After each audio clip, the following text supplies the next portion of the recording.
Isang magandang hapon sa inyo mga kalawit. So yan nga po mga kalawit pala ang aking mga kamatisan o ang aming mga kamatisan ng asawa ko. Syempre mga kalawit no, sa nakikita nyo po ay medyo namumunga na po yan at hindi nga lang medyo, talagang marami na po ang bunga niyan mga kalawit. So syempre mga kalawit no, bago po nangyari yung lahat ng yan mga kalawit, maraming pagod ang pinaglaanan namin yan o maraming oras ang inilaan namin para po yan ay mamunga syempre mga kalawit no. Sa pagdidilig pa lang po araw-araw at sa tuwing hapon din na pagdidilig ng asawa ko dyan ay syempre mga kalawit talagang mapagod po siya.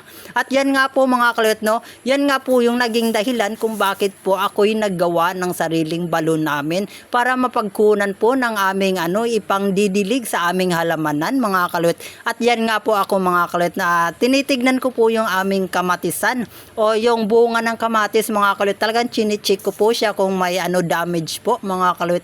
Syempre mga kalawit kailangan po maganda yung ng kamatis natin para pag ibininta na po natin na po natin ay maganda po yung quality niya.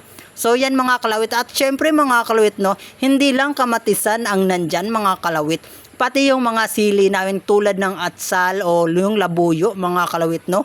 Yan mga kalawit, yan po yung kanyang bunga. Syempre mga kalawit ay at medyo maraming pag-aabuno din po ang ginawa namin dyan mga kalawit no. Yung pag-spray pa lang ng mga para sa mga insekto mga kalawit ay talagang medyo magastos po yun. At pinaggastusan talaga namin yan mga kalawit.